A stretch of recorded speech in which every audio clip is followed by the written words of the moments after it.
with today's video, I start to get into stuff that I haven't shown yet, so everything you see now will be new content.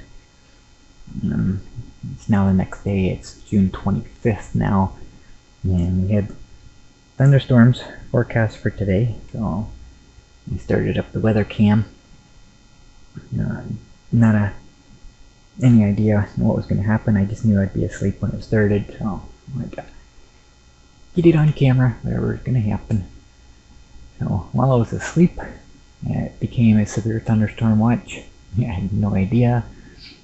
So severe thunderstorm watch. So severe thunderstorm watches are issued when atmospheric conditions are favorable for the development of thunderstorms that could produce one or more of the following: large hail, damaging winds, torrential rainfall. Please continue to monitor alerts and forecasts issued by Environment Canada. So, like I said, this happened while I was asleep. I had no idea. And you can see on here the lightning detected closer to Hanover, so apparently there were more than one lightning notifications. And then 2 o'clock, that severe thunderstorm watch had ended, so it was all over by that time. And like I said, I had no idea. I slept through all this, didn't have a clue what had happened. So watching my weather cam video, take a look and see what I missed.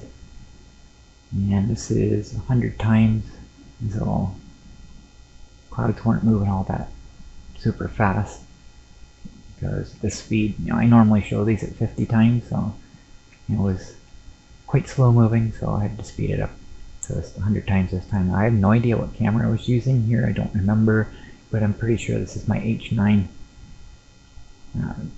Several reasons. One, just because I'm not impressed with how the video looks. It's the quality's just not there. It appears to be wider angle than my other ones. And when the storm approaches, you can see that the clouds, the white, really bright clouds, are all washed out.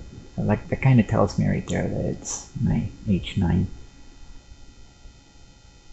So as everything starts moving in here, you see when there's a bit of a break. It's thick at the moment, but it clears up just a little bit, just enough to see. Right there, on the right hand side, that's an anvil. That is the very top of a thunderstorm. And it's moving in. And it's the storm that was producing lightning. And you see flash there real quick.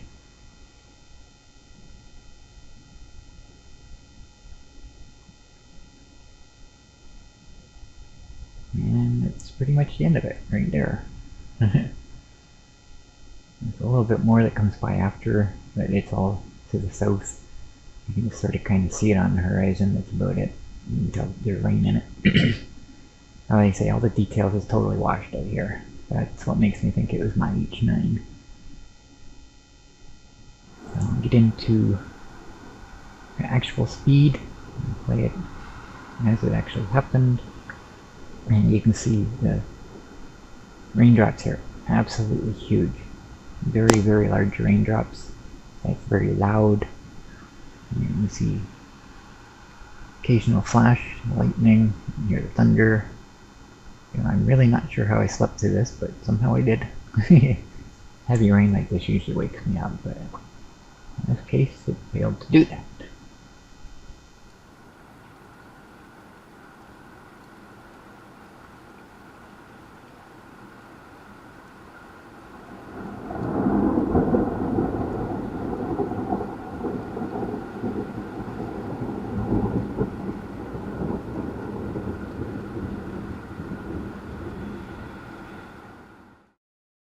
When I was looking for content to use in my special, I stumbled across this, and there's a lot of really interesting information in here. It's based on the flooding in West Montrose, and it was prepared by Green River Conservation Authority. And I looked through this, and some of the stuff on here, it's really interesting. It gives an overview of the events that happened, information that was passed through the system and that, and how a worse disaster was prevented downstream for use of the dams and that. It's really, really interesting. I'm not going to go through all of it here, but there's some really cool stuff in here I want to kind of point out and really like damn for information in here. Great, the weather warnings, record rainfall, monitoring system alerts, and Grand River watershed response, history of flooding in West Montrose, the flood operations, the roles in flood management, flood warnings, township flood impact, and preliminary outcomes, and what they plan to do in the future to make this more effective. So we start with the warnings. Yeah, the weather network forecast issued during the afternoon of June 22nd. They called for 5 to 10 millimeters of rainfall, and that was expected for Friday. So, well, it started Thursday night, but after midnight was when everything kind of exploded. So basically that was the 23rd, early morning, but it was the 23rd. So then we get into the warnings. Conditions are favorable for the development of severe thunderstorms that may be capable of producing strong wind gusts, large hail, and heavy rain. Severe thunderstorms are possible tonight. So that was just after 11 p.m. on the 22nd, the night that everything kind of started, and pretty much the same thing. And Cambridge, Kitchener, and Waterloo, just a little bit earlier, but message the same. So, generic weather watch messages are seen on a regular basis. Typically, they imply localized heavy rain, not widespread heavy rain that we see on June 23rd. And a little further, quarter after 12, now totally completely on June 23rd. Environment Canada meteorologists are tracking a line of severe thunderstorms capable of producing strong wind gusts, P to dime size hail, and torrential rain. So it's basically when it started, just after midnight. And severe weather bulletin issued by Environment Canada was not picked up and issued by the Weather Network. This is why nobody was prepared for it, because they had no warning on it. And severe thunderstorm warning was issued at 12:14 a.m. and that's when I received it, if you remember, on my phone. Again, generic messages are issued on a regular basis and spoke to localized heavy rainfall. Nobody expected it to be widespread the way it was. Now we get into the record rainfall and how they measure. It's kind of interesting here. The Grand River Conservation Authority operates a number of real-time rain gauges. This network provided information about the June 23rd event, but did not provide a full picture of the extent and magnitude of the rainfall. The tipping bucket rain gauges are mechanical devices. They can be less accurate in extreme rainfall events. I have a weather station when I lived in my trailer that I was using, and the rain gauge I had was a tipping bucket rain gauge. Basically, it's like a seesaw, and the water gets funneled into it, and it kind of lands in the middle. And when the side that's down is emptied out, and the side that's up is the one that collects the water, and when it gets to a certain weight, it tips and triggers electronic response. And that particular side will now drain out, and the side that's up in the air will start filling. So every time the electronic pulse is generated, the electronics know that a certain specific amount of rain has fallen and caused that to tip. So it's kind of how that works. But if we don't get a full amount of water into one side of that, it doesn't really give it an accurate measurement. So that's why they're not accurate. But I understand how they work, because that's what I had. The Arthur rain gauge recorded 84 millimeters. Manual totals in that area indicated rainfall in excess of 120. So I'm guessing manual is like the test tube type things, so people look at it and visually see how much is fallen. So the rain gauge network is critical. They're checked and maintained on a regular basis. So this is the Grand River watershed, this whole area right here. It covers quite a very large area. Thousands of square kilometers, I think it says later down in here. Now this one's a little bit more difficult to understand. It's kind of such real quick. These are 12-hour precipitation totals from June 22nd, 8 p.m. to June 23rd, 8 a.m. It provided a better indication of extent of storm, but still underestimated the volume of rainfall associated with it. Radar illustrates the amount and extent of heavy rainfall over the northern Grand River watershed. And weather radar is based in Buffalo, New York, and is not always reliable, depending on heavy rainfall between Buffalo and the northern watershed. There's a problem with that is the farther away you get, the more rain's in between. It's not going to see the farther. So it's more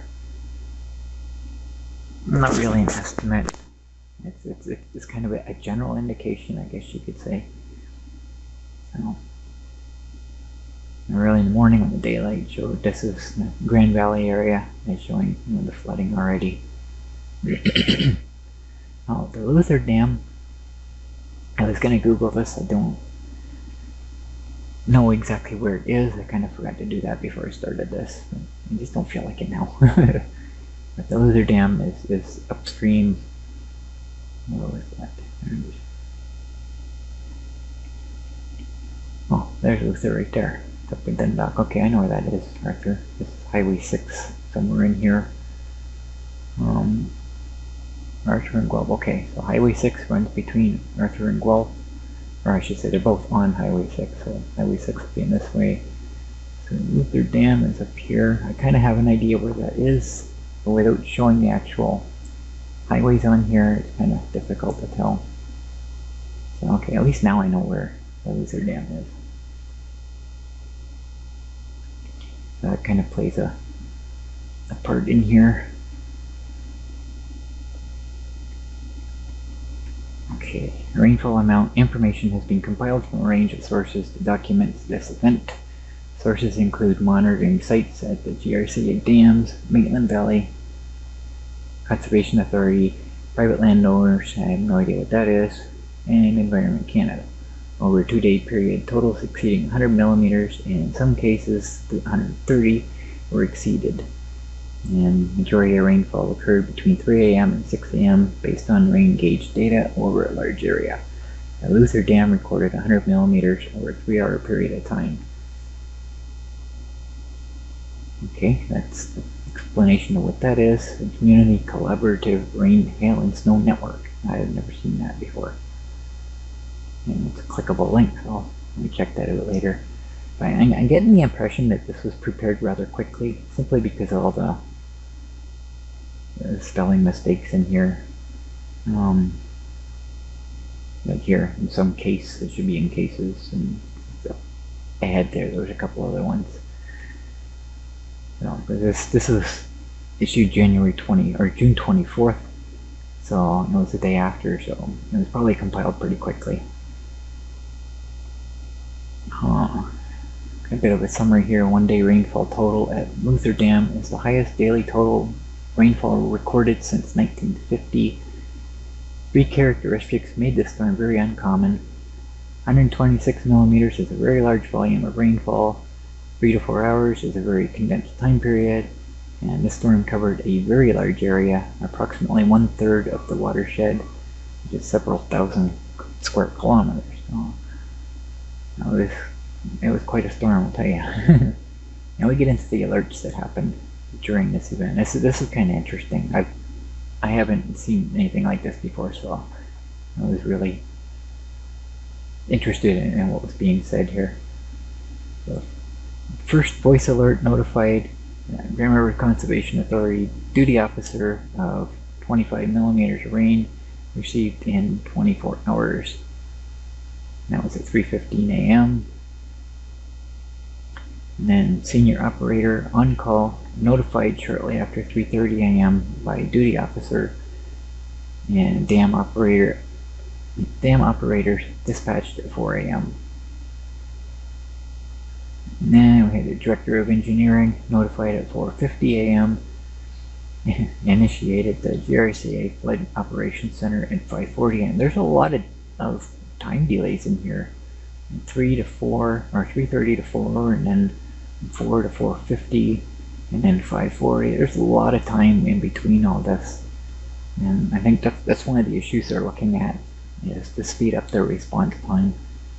But this doesn't happen very often. You can see it's it's the most rain recorded since 1950.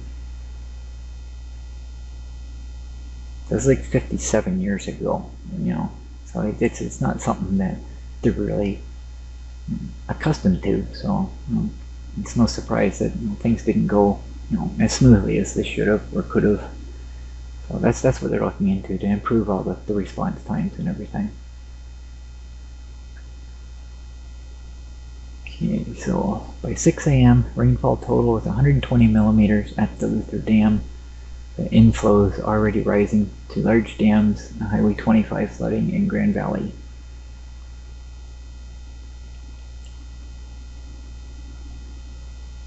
Yeah, 100 millimeters of rain in the 3 hours following the first voice alert. So it came so quick. And then they had some issues. This is one of them. One of the monitoring stations kind of failed, I guess you could say. The Upper Bellwood flow gauge station was lost between 6 a.m. and 7 a.m. due to the washout of the roadway embankment. So this gauge is the inflow gauge to the Shand Dam, and the Shand Dam, I don't know where that is. Backup methods and data from Marsville were used to estimate the flows into the Bellwood Lake Reservoir. So flows into Shand Dam from Marsville were 350 cubic meters per second. An additional 200 cubic meters per second of flow was estimated between Marsville and Shand Dam. Peak inflows into Shand Dam are estimated to have been in the 550 cubic meters per second range.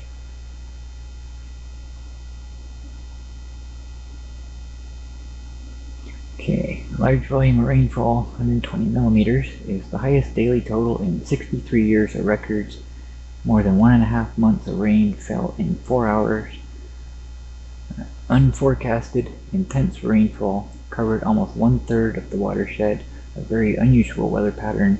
Wet ground conditions after 38 millimeters of rain fell on June 18th increased the rate of runoff, and northern Grand River watershed was still recovering from that event. No indication that this event was going to be as severe as it was. Like I said, it even took the weather forecasters by surprise. It was a lot worse than they would have expected it to. And the highest estimated inflow to Shand Dam since 1948.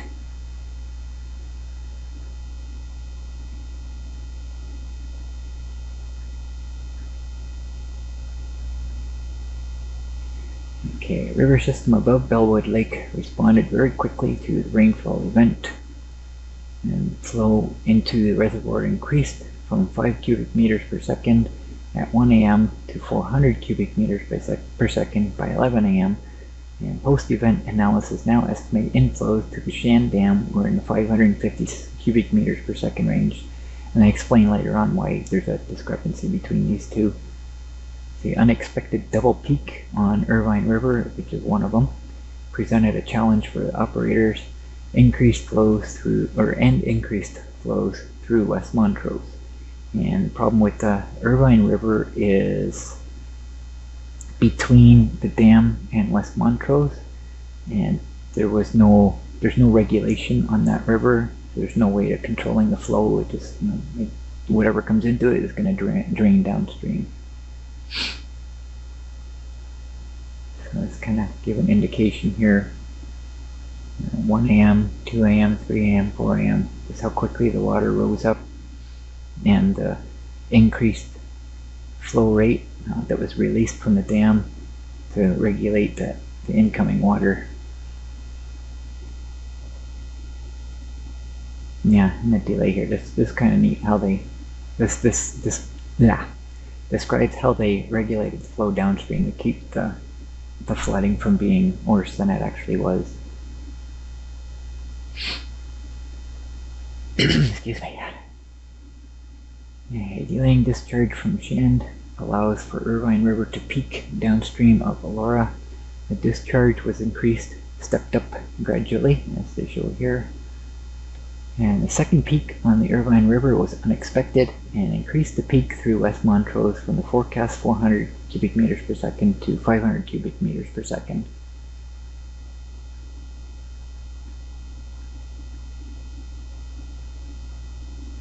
Okay, so the discharge that they released from the dam didn't exceed the water that was flowing into it, so it was gradually filling up.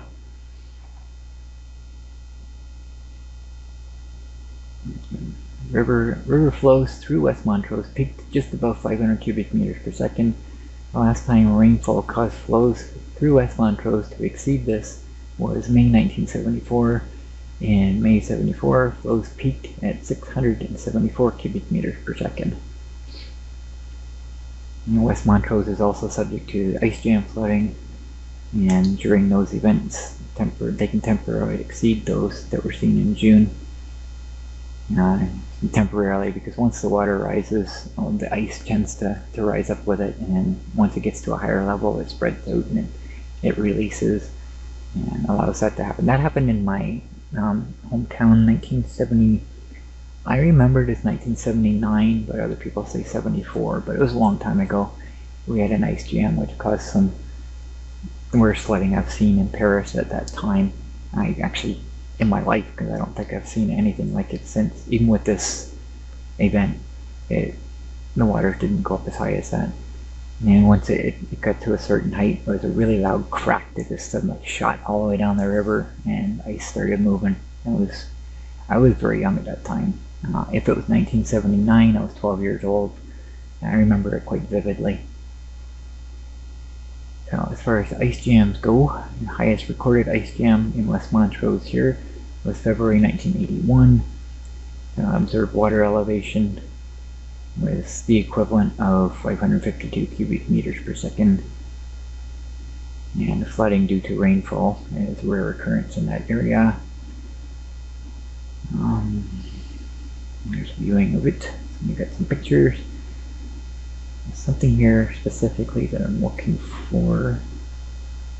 Okay, here we go.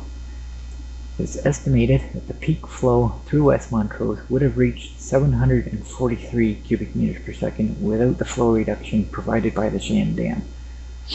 The observed peak reached 507 cubic meters per second, which is 32% reduction of what it could have been. And the operation of Shand Dam also delayed the peak until 7 p.m. the evening of the 23rd. The peak without the dam would have occurred at 3 p.m. in the afternoon, 4 hours earlier. So they just kind of gave them a little extra response time, and of course, reduced the impact that the flooding would have actually had with the higher flow rates in that.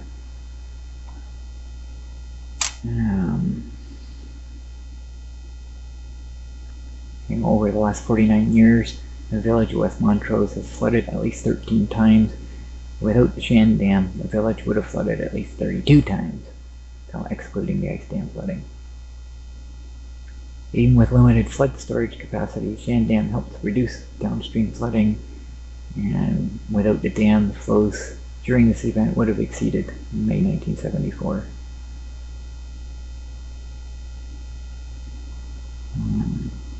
Okay, this is what they used to use.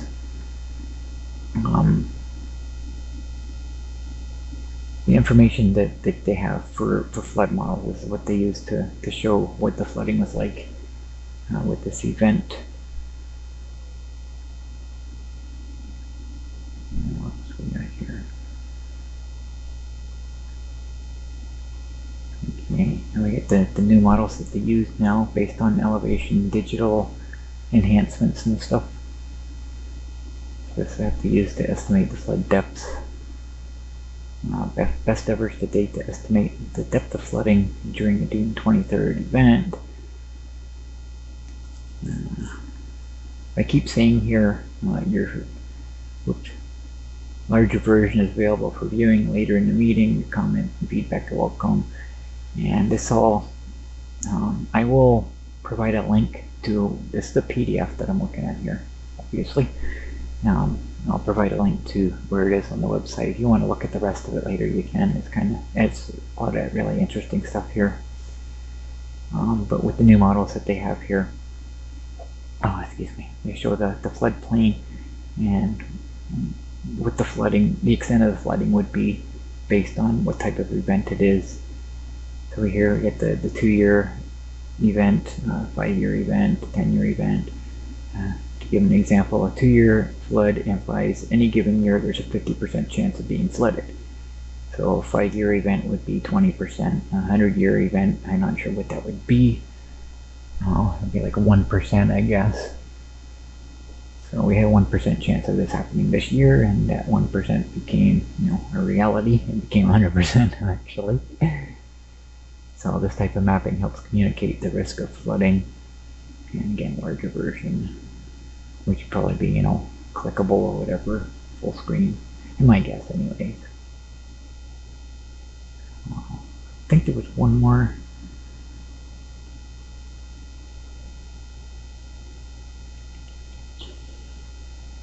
There's one more thing I wanted to point out here.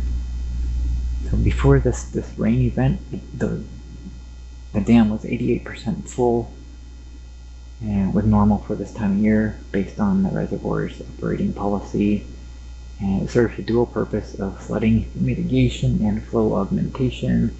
The operating policy balances these two competing rules, and what this means is they use the dam to control flooding, and in years of drought they regulate the flow so that less of a flow flowing into the dam, it releases more, so downstream, it's less of an impact downstream. So that's why they keep it to a certain extent. So during the event, the reservoir was taken up to 99% to help to reduce the downstream flooding.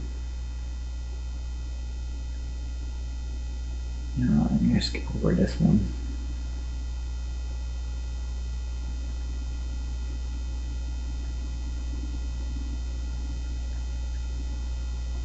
Yeah, this is where they explain the Irvine River here. The discharge in June of 2000 was 308 cubic meters per second, and 2017 it was discharged at 319 cubic meters per second. And similar discharges for the two events, very different flooding, resulted in very different flooding in West Montrose, and 2000 peak flows reached that. And okay, different numbers here. They reached 380 cubic meters per second, and this year was the 507 cubic meters per second. The difference caused by unregulated tributary flow from the Irvine River and Carroll Creek, and both of those are after the Shan Dam. So they don't have any control on those ones because they're unregulated.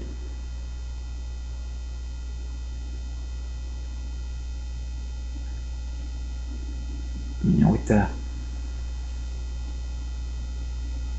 drainage area that they show here, upstream of, this is all upstream of West Montrose. West Montrose right at the very end of this, so all this area up here drains through West Montrose. And it's approximately 800 square kilometers to the Shan Dam. And again, I don't know where the Shan Dam is because it doesn't know Bellwood Lake, so I'm guessing it's here at the bottom of the lake. It's my guess anyways. So the drainage area at West Montrose in total is 1,170 square kilometers. That's a lot of area to drain, especially with this much rain falling so quickly. So the drainage area downstream of the Shan Dam from the Irvine River, Carroll Creek, and Swan Creek account for 32% of the drainage area to West Montrose. Wow. That's almost half of it, and that's unregulated. I kind of missed that the first time I went through this. So downstream of the Shan Dam accounted for about 40% of the peak flow through West Montrose, separate from the area upstream of Shan Dam. Wow. Explain why they had quite a problem with all this. Now they're showing the purpose of the controls here.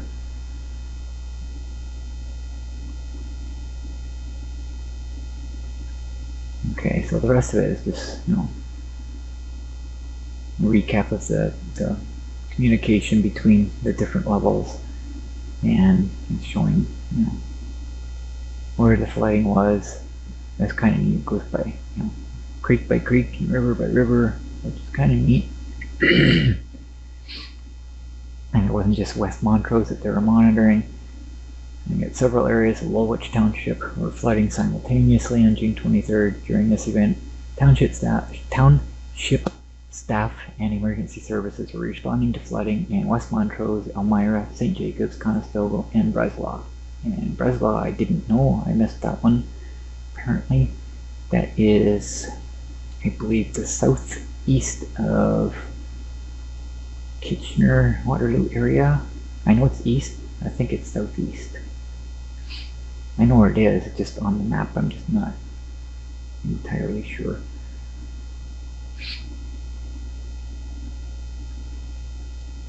Beyond. So, anyways, I'm gonna skip through the rest of this. I've got a link in the description if you want to read the rest of it. There's a lot of, interesting stuff on here. Discussions have been initiated with Environment Canada and Province of Ontario to review the rainfall event that caused the flooding, to understand why more early warning was not provided and how the system can be improved to manage future events of this type. It's really kind of interesting, some of the stuff that they go through here. And it's the new flooding models that they've created. These are the digital ones that I was talking about. And increasing the flooding zones in different levels. And it's a lot of interesting stuff here. So anyways, I stumbled upon this while I was looking for a lot of information. I just wanted to point this out. It's really, really interesting.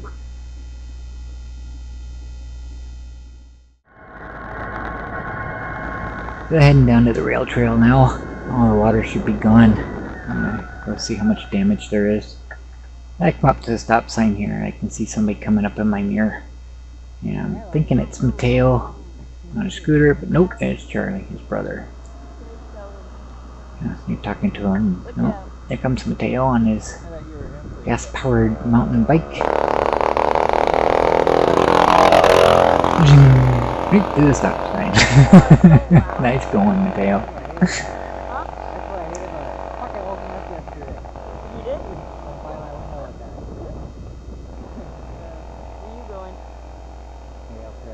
Alright, Charlie's scooter. It's electric. I'd love to have had something like that when I was a kid. Yeah, he's gonna follow me for a little bit.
around the corner. The rail trail entrance is visible now. They have a barricade blocking the parking lot.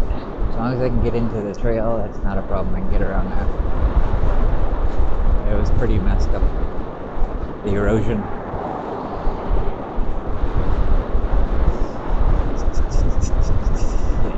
They're gonna block the only way I got in. So I will go around and approach from behind. This is what I'm going to do. Nice thing about having this, I have alternate ways of doing things. Big tilt, big tilt. That was hard on the back.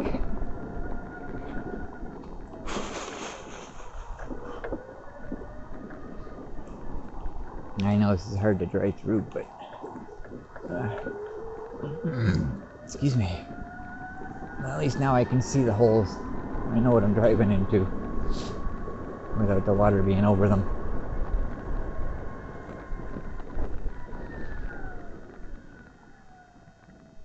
Hey, Mr. Groundhog.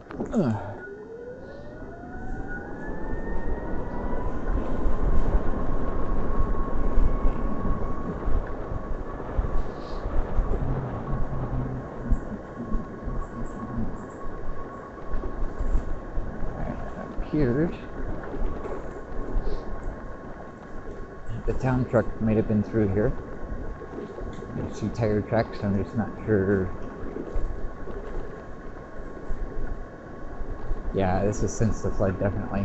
The town trucks have been down here, they know the damage. I just hope they haven't got it blocked off, because I can get through it.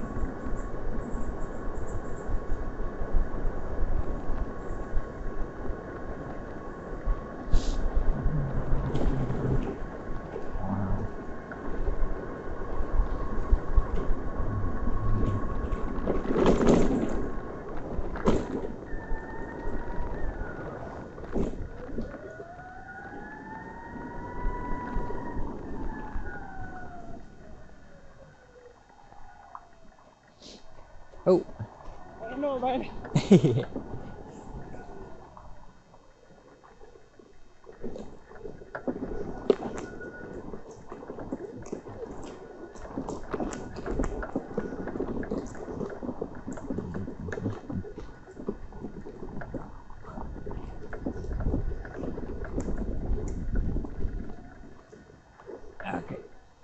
This is too uncomfortable to even sit on the seat. Back against the back of the seat, I should say. And somebody's texting me. I can't look at my phone just yet. Oh, there's all the kitty litter from the trail. Oh, down on the side.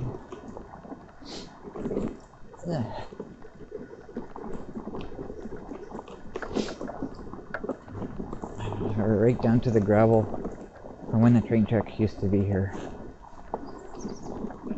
Kitty litter surface just dragged right away. And this is the part I didn't want to drive through yesterday. I knew it was eroded, but wow, that's amazing. I couldn't drive through here because there was still water flowing across it. And based on what I went through back there, I don't want to take a chance in here.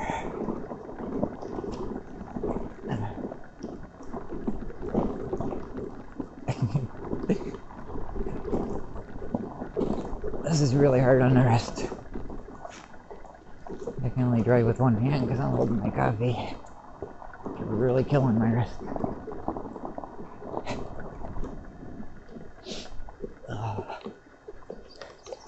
Something like this I would have to slow the steering down for. If I was going any great distance. Minimize the amount of twist it's trying to do. Ow. Now my wrist is worn out. So I gotta stop on the bridge up here and take a break. Wow.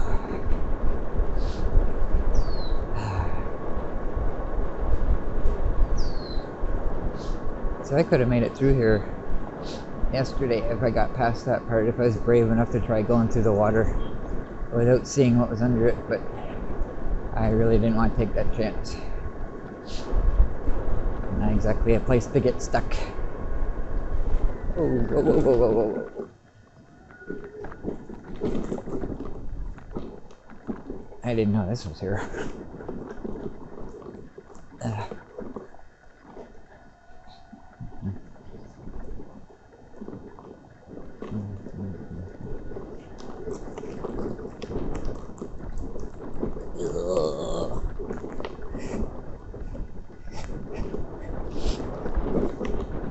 Oh, more wrist pain.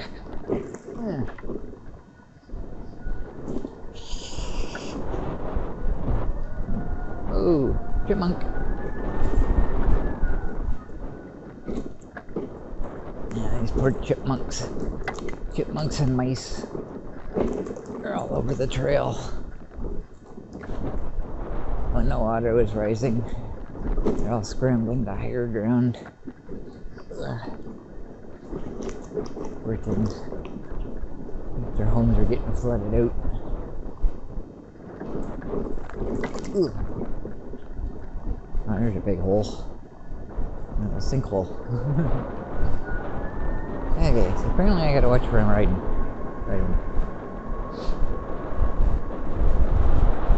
If there's any more places where water was crossing, more erosion. Definitely got some repair work to do down here.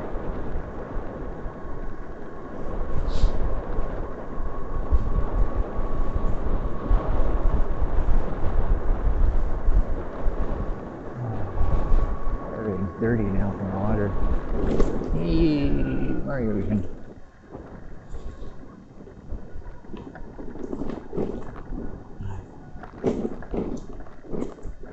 Wow.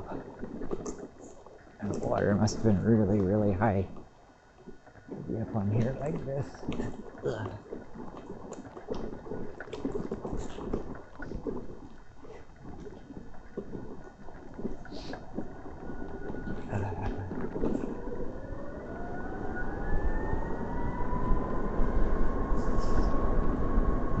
Hope there's no turtle eggs affected by this. So turtles come up here on the side of the trail and lay their eggs, dig the hole, lay their eggs. And hopefully they haven't been affected by this.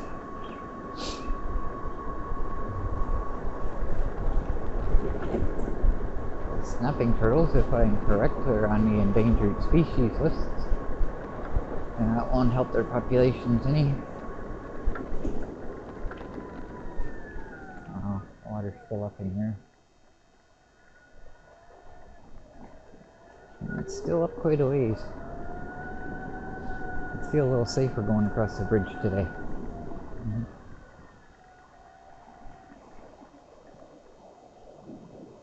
Oh, there's a new tree that wasn't there yesterday. Cedar tree.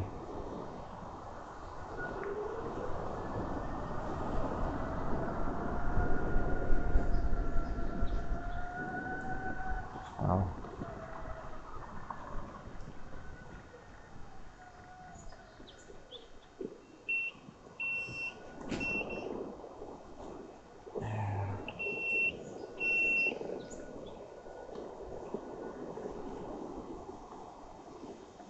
So while I sit here and take my break, I'm gonna turn off my microphone.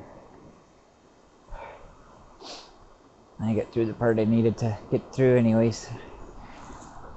Rest of the trail's good from here.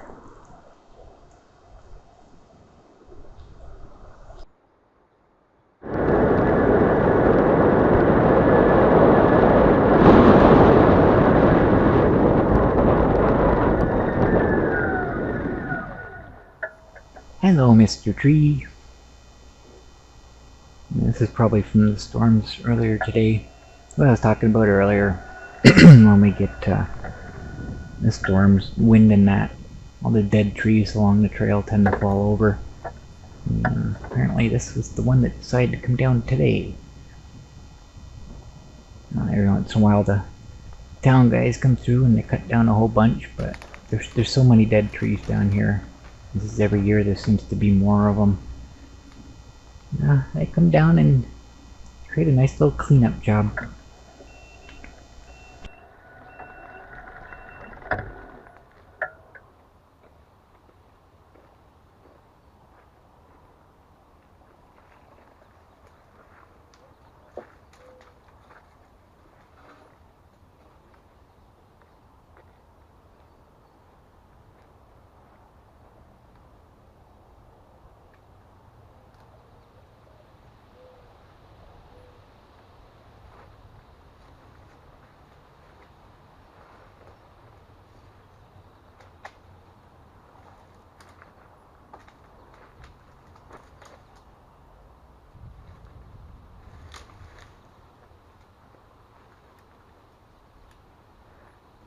Problem solved. I'm a little exhausted now, but at least I can continue driving through.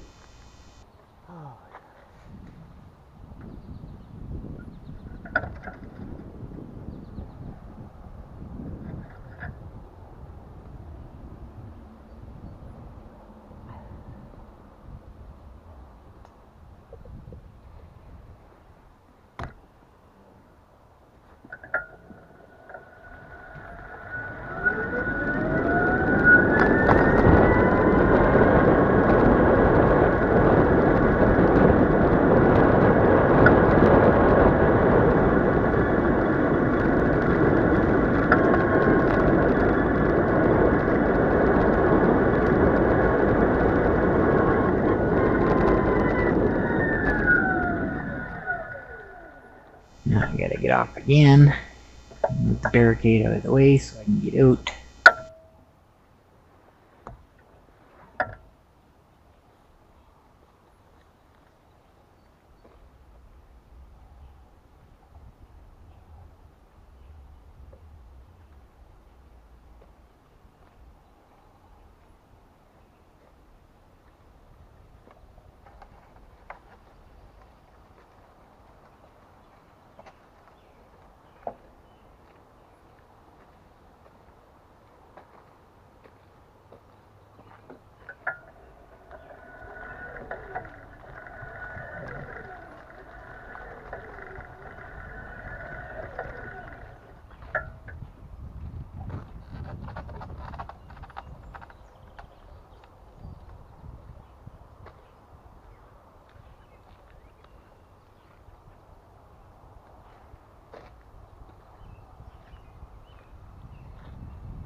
Yeah, I got the bridge at the retirement home barricaded as well. Gotta get it fixed.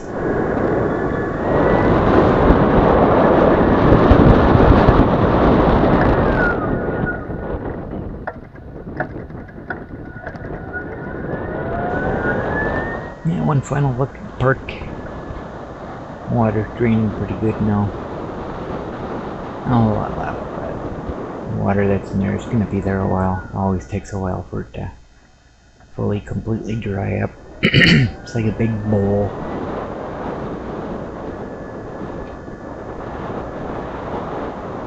The river's receded. No longer up in the parking lot, which is still pretty saturated. The concrete pillar is now visible again. The water's actually gone down pretty good in this particular spot. The other river's still up pretty high. It's still dirty, very dirty. This one's looking kind of like it was before the storm. 18th, 19th, this is about what the level was.